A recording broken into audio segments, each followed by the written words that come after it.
प्रिय श्रोतागण, प्रिय ख्रीष्टर थिबा मोर भाई और भौणी माने, आज गोटे सुंदर दुष्टांत पाराबल को मु तिरुपति पात्र और भौणी सविता पापर प्रायश्चित कौन ए दुष्टांत आमे आपण मानक आगरे रखा जाऊँ। प्रभु आम मानक आशीर्वाद करंतु और श्रोता मानक मध्य आशीर्वाद करंतु। लेवी पुस्तक 17 पर्व 11 यह कहे, रक्तरे प्राणीर प्राण थाए एवं सेतिपाई वेदी उपरे रक्त द्वारा पापर प्रायश्चित करने को मु ताहा तुम मानकु देई अछि। पाप प्रायश्चित पाई रक्तपात आउ जहा लेवी 17:11 यह कहे, बाइबल यह कहे, रक्तरे प्राणीर प्राण थाए पुणी तुम मानकर प्राण निमंते प्रायश्चित करने को आम्भे ताहा वेदी उपरे तुम मानकु देई अछु, जेहेतु प्राण गुप्तरे रक्त ही प्रायश्चित करई। एब्री पुस्तक 10 पर्व 4 ठारू जदि 10 रे देखिबे, कारण वृष और छागर रक्त जे पाप हरण करिबो एहा असंभव, सेथिपाई ख्रीष्ट जगत को आगमन करिय कहते, बलिदान और नैवेद्य न लोढ़ी मो निमंते एक शरीर प्रस्तुत कल। जीशुख्रीष्ट शरीर एकाथर के उत्सर्गीकृत हेबा द्वारा से इच्छा हेतु आमे माने ख्रीष्ट विश्वासी माने पवित्रकृत होइअछु।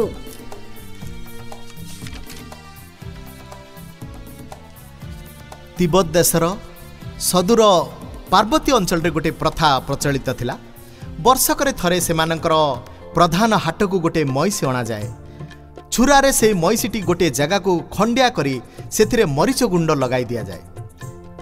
ताहार जलारे से मईसीटी खुंटर चारिआडे अनावरत दौड़े। से अत्यंत क्लांत होई पड़ीगले। लोक माने ताकू खंड खंड करी काटंती, तार रक्त तांकर देवता ठारे उत्सर्ग करंती। सेमानकर सारा वर्षर पापर प्रायश्चित निमंते एही रक्त बलिदान दिया जाए। पाप को ए लोक माने केते लघु ज्ञान करंती। मईसीर रक्त किंबा कौनसी पशु बलिर रक्त कौन मनुष्यर हृदय परिष्कार करिपारे? तेबे प्रायश्चितर मूल्य कौन? जेतेबेले पापर परिणाम निजर और अन्यर जीवन रे, समाज तथा जीवन और जातीय जीवन रे विशृंखला और क्लेश आने, सेतेबेले पापर भयंकरता उपलब्धि करा जाए। से क्लेश ईश्वरंकर हृदय को मध्य विद्ध करे। पाप कलुषित मनुष्य जाति निमंते ऐश्वर्य, प्रेम, अनुग्रह और निराट सत्यर साक्ष्य स्वरूपे ईश्वरंकर पुत्र निष्पाप पवित्र पावन जीशु आकातरे निजर प्राण उत्सर्ग करथिले। आम मानकर पापर प्रायश्चित निमंते से निजर पवित्र रक्त स्वेच्छाक्रमे ढाली देथिले। कुसंस्कार जड़ित लोके घृणारे जेतेबेले तांको हत्या कले, से क्रुशापित होई सेमानक पई क्षमा प्रार्थना करथिले। एथिरे ऐश्वर्य प्रेम प्रकाश पाए। एपरी प्रेम रे विश्वास कले केवल जे मनुष्यर अतीत पापरु प्रायश्चित पाए ताहा नुहे, ईश्वरंकर से दुख भोगरे विश्वास करने द्वारा पापी पाप उपर जय करने पाई शक्ति मध्य पाई थाए। प्रिय श्रोतागण, रोमी 3 पर्व आ 35 रे मध्य यह लेखा जाए, ईश्वर आपना सहिष्णुतारे पूर्ववृत्त पाप सब अपेक्षा करिदेवारु निज धार्मिकता प्रकाश करबा निमंते ताहांका ख्रीष्टंक रक्त रे विश्वास द्वारा प्रायश्चित बलि रूपे प्रदर्शन करियछंती। कंठाविध हाथ, कंठाविध हाथ कौन? पापर कंठाविध हाथ कौन? द्वितीय पितर 3 पर्व आ 7 रे यह लेखा हुए, एह वर्तमान आकाश मंडल और पृथ्वी अधार्मिक लोकमानंकर विचार और विनाशर दिन पर्यंत संचित होई अग्नि निमंते रक्षित होई अछि।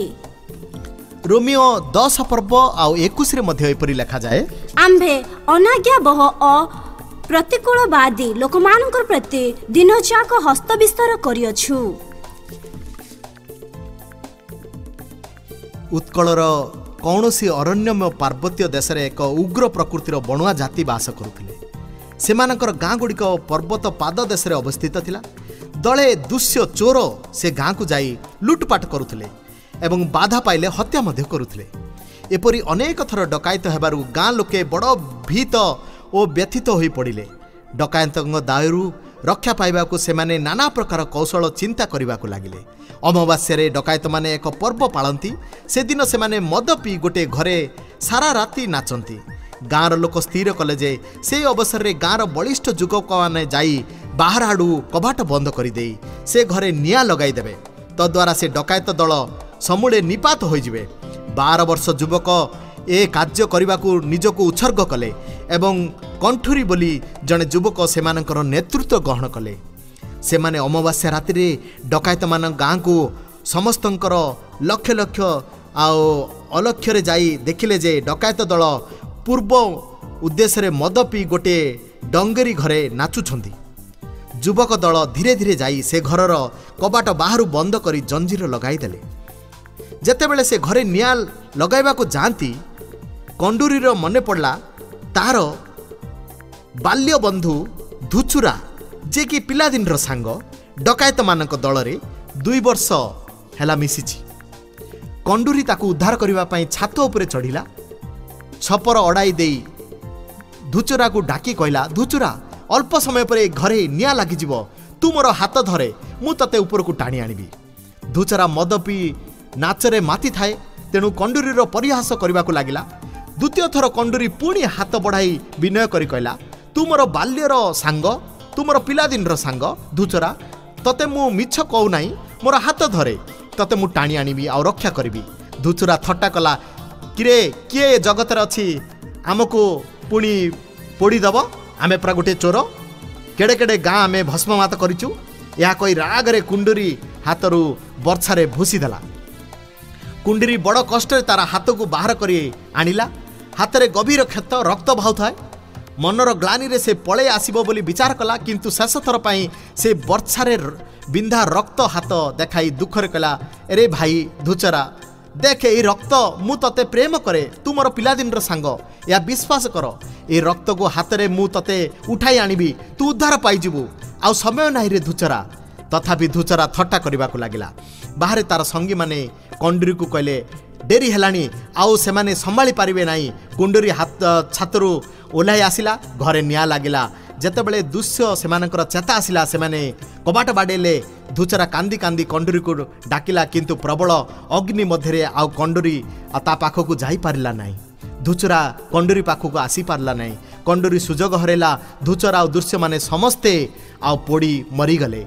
पतित पावन जीशु तांको कंटा विधा हाथ देखाई केते थर तांकर प्रेम रे पापी मानकू डाकू आछंती, ए पापी माने, हे जगतर पापी माने मो पाखु आस, मु त्राणकर्ता, मु तुमको रक्षा करबी। मात्र के से आवाज को शुणुछि कि जे के तांकर प्रेम रो विश्वास करे से उद्धार पाइबो। जगतर सबु आडंबर थरे शेष होई जिवो, ए जगत ध्वंस हबो, आउ परमेश्वर आसी ए जगत को ध्वंस करिवे, आउ सुजोग नथिबो। विचार दिन रे अग्नि रे सबु भस्मीभूत हेबे। क्रूसर शक्ति आमको बलवान करे। जहाँ प्रथम करंतिय 1 पर्व आउ 18 रे आमे बाइबल एपरि कहे, विनाश प्राप्त हेउथिबा लोकमानंक प्रति क्रूसर कथा मूर्खता मात्र, किंतु परित्राण प्राप्त हेउथिबा आममानंक प्रति ताहा ईश्वरंक शक्ति। आउ गोटे बाइबल रे आउ गोटे पद आमे देखिबा, माथ्यू 20 पर्व 28 रे जीशु एपरि कहंती, मनुष्य पुत्र सेवा पाइबा को आसी नाहांती, मात्र सेवा करबा को और अनेकंक निमंते मुक्तिर मूल्य स्वरूपे आपणा प्राण देबा को आसी अछंती।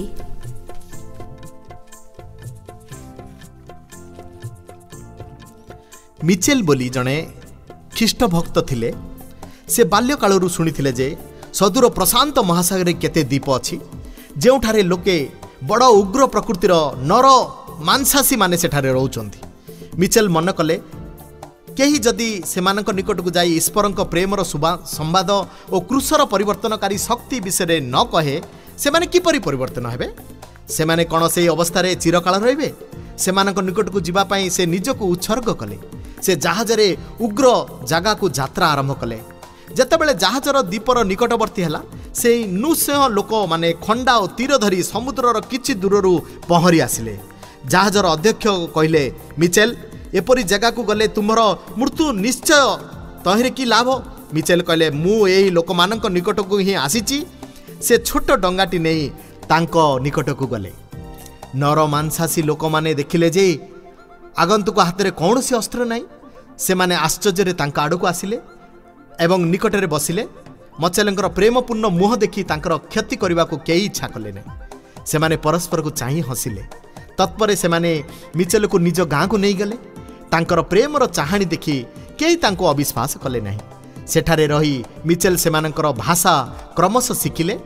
ईश्वर किपरि तांकर पुत्र प्रभु जीशु को ए जगत को पठाई तांकर क्रूसीय मृत्यु माध्यम आम पाई तांकर महत प्रेम प्रकाश करियछंती और आम पाप पाई निज प्राण उत्सर्ग करियछंती से विषय कहबा को लागिले। सेठिकार लोके तांको कहले, मिचेल तू जीवन तोर निजर जीवन को मूर्छ आमको प्रेम कलु, आम पाखक आसिलु, तेणु आमे एबे बुझुचु तोर प्रभु केड़े महान। धीरे धीरे से दीपर सबू लोक जो माने मांसासी थिले, जो माने मनुष्य मानकु मारी दउथले, से मांसासी लोक माने कहउचंदी आ दीपर सबू लोक ईश्वरंकर प्रेम रे अनुप्राणित हेले। एबे क्रूसर शक्ति द्वारा से जातिर परिवर्तन होईची और संपूर्ण प्रेम और स्वभाव द्वारा सेमानकर आर्थिक उन्नति घटिची आ विश्व बड़ बड़ पोस्ट रे सेमाने चाकरी करूचंदी। सतरे ईश्वरंकर प्रेम केते महान। प्रिय भाई और भौणी माने, जीशुंकर दुख भोग विषय मु आपको गोटे सुंदर कहानी कहवाक चाहूँगी, जहाँ रोमियो 5 पर्व 8 रे एपरी बाइबल लेखा जाए, किंतु आम्भे माने पापी थिबा समय रे सुद्धा ख्रीष्ट जे आम्भ मानक निमंते मृत्यु भोग कले, सेथिरे ईश्वर आम्भ मानक प्रति अपना प्रेम प्रदर्शन करूअछंती।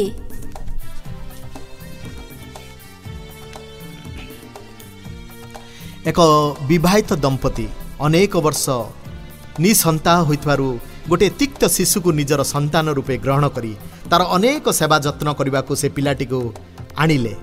से दंपति पिलाटी को निज पुओ परि प्रेम कले एवं से जेपरि सुखमय जीवन यापन करिवो सेथिपई उच्च शिक्षा देले। स्वामी मरीजिबारु स्त्री से पुओ उपरे संपूर्ण निर्भर कला। उपयुक्त बयस रे ताकू विवाह देला। संपत्तिर मध्य पुओर नाम रे करिदेला। बहुटी प्रथमे प्रथमे शाशुर मन नेबा पई सेवा शुश्रूषा कला। क्रमश से जेबे केवल शिथिल हैला ताहा नुहे, शाशु प्रति अवहेला मध्य कला। पुओटी बहुर मंद प्रभाव रे विचलित होई दिने वृद्धा माँ को निराश्रय अवस्था रे परित्याग कला। ये व्यवहार वृद्धा माँ को मर्मंतर आघात देला। से सह्य करि पारला नहीं। माटी दिन रात्र कांदी कांदी व्याकुल हैला। ताहार जणे प्रतिवासी तार ये अवस्था देखि ताकू निद औषध देला। किंतु बुढ़ी कहला, माँ लो 1 घंटा बा 2 घंटा शोइले की लाभ नाही। सबुबले मोर हृदय फाटी जाउछि, कौन करिबी, शांति मिलू नाही। जीशु जेपरि शत्रु मानकु क्षमा देले प्रार्थना करुछि, जेपरि मु मध्य मोर पुओ को क्षमा देई पारे। वृद्धा माँ पुओ को क्षमा देला और शांति पाइला। किंतु एथिरे मध्य पुओर कठिन हृदय कोमल हैला नाही, बरं बहुर मंद प्रभाव रे कठिन हृदय हेबाकु लागिला। से युवक तार आत्मा केवल इह काल रे नुहे पर काल रे मध्य हराइला। जीशु गेत्सेमानी उद्यान रे और क्रूस उपरे निज शरीर रे अकथनीय दुख भोग करथिले। क्रूस उपरे जेतेबेले से कहले, मते तृषा लागुछि, जणे सैनिक अम्लरस बढ़ाइला, जेपरि या द्वारा तांको तंद्रा भाव आसिले कष्ट लाघव होला। मात्र जीशु से अम्लरस पीले नहीं। पूर्ण चैतन्य थाई से भयंकर मर्मन्तुत क्लेश आम मानक पाप हेतु बहन कले। पाप जे केते भयंकर।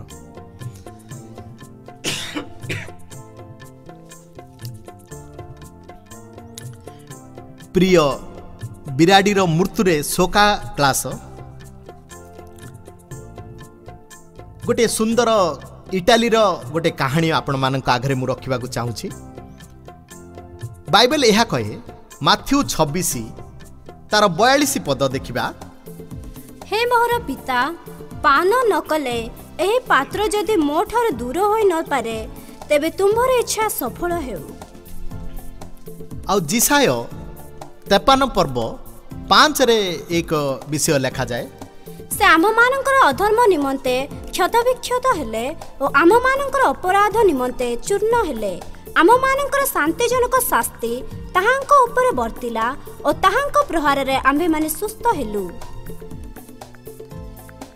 इटालीर जड़े कवि तांकर अति प्रिय बिराडी मृत्यु एते अधीर हो पड़ुले जे तांकर शोका क्लास को 280 पृष्ठा विशिष्ट स्वरचित कवितार वर्णना करथिले। एही शोक कविता एते मर्मस्पर्शी जे तार पाठक हृदयर सहानुभूति जन्माई थाए। ए कविताटी केतेक यूरोपीय और आरबीय भाषा मध्य अनुवाद करा जायछि। गोटे बक पक्षी को जड़े व्याधि मारी देबारु तार संगी पक्षीटी करुण स्वर रे कांदिबाकू लागिला। यह देखि ऋषि वाल्मीकि अधीर होई पड़िथिले। तांकर भाव को रामायण रे लिपिबद्ध करथिले। मनुष्य तार प्रिय जंतु और पक्षीर मृत्यु जदि एते अधीर होई पड़े तेबे जे सृष्टिकर्ता ईश्वर जे आमर त्राणकर्ता जे मनुष्य को निर्माण करछंती से निज सदृश्य सृष्टि करछंती तार आत्मार अधोगति और विनाश रे की घोर वेदना अनुभव करिवे नाही।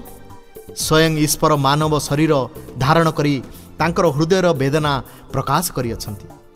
कृषापण हेबा पूर्वे रात्रि से गेच्छामनी उद्यान रे मानव जातिर पापर जंत्रणा निज उपरे नहीं कहिले, हे मोर पिता, पान न कले एही पात्र जदि मोठारू दूर होई न पारे तेबे तुमर इच्छा सफल हो। जहाँ माथ्यू 26 पर्व 40 रे आपण माने 42 रे देखा मिले। जदि दंडित व्यक्ति पाई जामिन, गोटे सुंदर गप दंडित व्यक्ति पाई मोर जामिन। प्रथम तिमोथी 2 पर्व 5 पर्व ठारू 6 रे आमे माने पढ़िबा। एकमात्र ईश्वर अछंती आ ईश्वर और मनुष्य मानक मध्य एकमात्र मध्यस्थ अछंती से ख्रीष्ट जीशु जणे मनुष्य। से समस्त मुक्तिर मूल्य स्वरूपे आपना को दान करी यथा समय देई अछंती।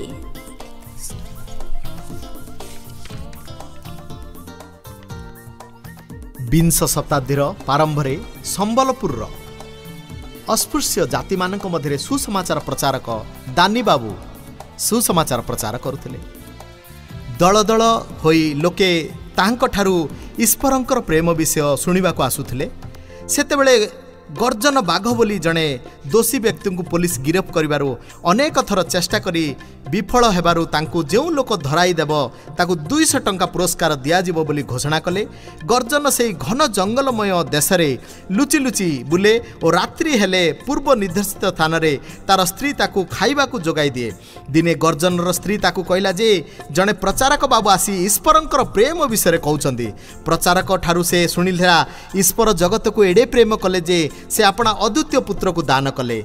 जे के तांको ठारे विश्वास करे आओ से विनष्ट न होई अनंत जीवन प्राप्त होए। ए कथा गर्जन मनरे एक नुआ भाव सृष्टि कला एवं से अधरात्रि प्रचारक बाबू जो डेरा घरे रोथले सेथिरे पहुंची ताकू निदर उठाई निजर परिचय देला। प्रचारक बाबू ताकू कहले जीशु निकट को से केही आसीबो ताकू मन फेराई पाप स्वीकार करबा को पड़िबो एवं सत्य कथा कहबा को हेबो। गर्जन निजर पाप कार्य पाई बहुत दुखित हला और पाप क्षमा पाई जीशुंक ठारे प्रार्थना कला। से प्रचारक बाबू निर्देश मते तांको संगे जाई पुलिस फांडी रे आत्मसमर्पण कला। पुलिस ऑफिसर प्रचारकर प्राप्य पुरस्कार संगे संगे देई न परिबारु ता परिवर्ते गर्जन को जामिन रे खालस करने को सम्मत हेले। जने अपरिचय प्रचारक जे तार पाई जामिन हेले एतिरे गर्जन रो मनरे दृढ़ विश्वास जातला जे प्रचारकर ईश्वर प्रकृति रे सत्य विश्वस्त और प्रेम रे महान। तल अदालत रे गर्जन दोषी सब्यस्त हला किंतु ऊपर अदालत रे अपील करी गर्जन खालस पाइथिला। ता पर ठारू गर्जन एक भिन्न व्यक्ति रे परिणत हला। प्रिय श्रोतागण आ प्रिय भाई भौणी माने प्रथम तिमोथी 2 पर्व 5 र 6 कहे एकमात्र ईश्वर अछंती आ ईश्वर और मनुष्य मानक मध्य एकमात्र मध्यस्थ अछंती से ख्रीष्ट जीशु जणे मनुष्य। से समस्त मुक्तिर मूल्य स्वरूपे आपना को दान करी यथा समय सेथिर साक्ष्य दे अछंती। जदि आपण माने प्रथम तिमोथी 2 पर्व 5 र 6 रेखे एकमात्र सत्य ईश्वर अछंती एकमात्र सत्य ईश्वर अच्छा जहन 17:3 मध्य कहे एकमात्र सत्य ईश्वर जे तुम्भे तुम्भको आउ तुमर पठैथिबा प्रेरित जीशु ख्रीष्ट को जानिबा एक अनंत जीवन। तेणुक हे मोर भाई और भौणी माने आज जो पापर प्रायश्चित आमे ए दुष्टांत कहलु मु तिरुपति पात्र आ भौणी सविता एक सुंदर भाव में आपण मानकु कहलु आपणकर हृदय को आमे जीतिलु। प्रभु आपण मानकु आशीर्वाद करंतु आमको मध्य आशीर्वाद करंतु। पाप जे केते बड़ भयानक आउ ताकू जीशु ख्रीष्ट प्रायश्चित करिसंती आउ जे जीशु को जाने से अनंत जीवन रे प्रवेश करे। प्रभु आपण मानकु आशीर्वाद करंतु आउ काल्वरी क्रूसर रक्त मध्य आपण को आशीर्वाद करंतु। प्रिय प्रचारक ओ प्रिय पालक माने ओ प्रिय विश्वासी गण प्रभु जीशु ख्रीष्ट नाम रे मु तिरुपति पात्र आउ भौणी सविता आपण को शुभेच्छा जनाऊँ। ए पापर प्रायश्चित दुष्टांत पाराबल को दे प्रभु आपण मान आशीर्वाद करंतु। आमीन आमीन आमीन।